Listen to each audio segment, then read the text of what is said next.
Hi, this is Katie Meyer with Montana HOSA, here to tell you a little bit about the teamwork event, Health Education.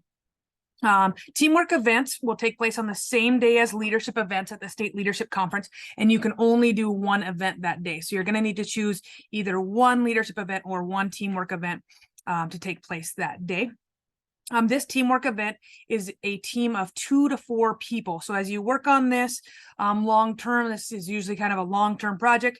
You're going to want to make sure that at least 2 people are committed and are going to go to state because you need a minimum of 2 people and not more than 4 people to compete in this event. For this event, it's very similar to community awareness. So you're going to want to look at the rubrics for both of those and really decipher which your project fits best into. So this one, you're going to pick a target audience and you're going to teach them something related to healthcare. You might be going into elementary schools and teaching something about hand washing or teeth brushing or some kind of healthcare thing as you do that, which may or may not overlap with some of the community awareness projects that you might choose to do. What I would recommend is to early on, before you start to schedule that or plan that, is to look at those short sheet guidelines and rubrics. It's going to give you a really good idea of what you're going to want in your portfolio as far as what's going to be scored. So you're going to make a portfolio documenting your experience teaching this to that target audience. It's going to include things like what was your goal and how did you plan this and what was the value to your audience and what techniques did you use to evaluate your effectiveness. And so you might need things like pre and post surveys, and you might need photographs.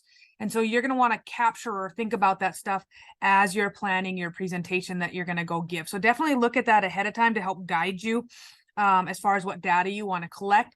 And then you're going to build that portfolio. That portfolio is going to be due in our early submission timeframe window. Montana HOSA does not use Tallo, so we're not going to use that, but we'll give directions to you on how to get us that portfolio as a single document PDF that one of your member submits, and we're going to get that scored early. So that piece of the rubric is going to be scored early by our online judges.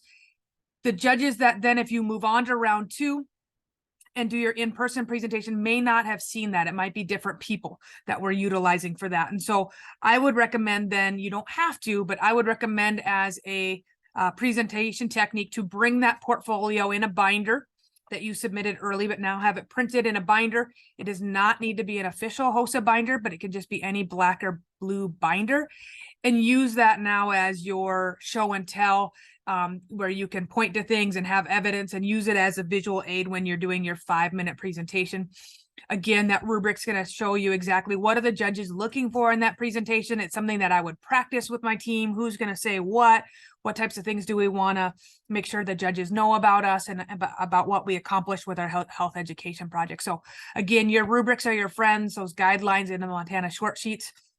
I think we might have some examples on our website from International HOSA when they were virtual online, where I think you can see some of their presentations that they did for the judges that they were recording, as well as some of their portfolios as a kind of a guide for you to look at. So reach out if you have any questions. We look forward to seeing you at State.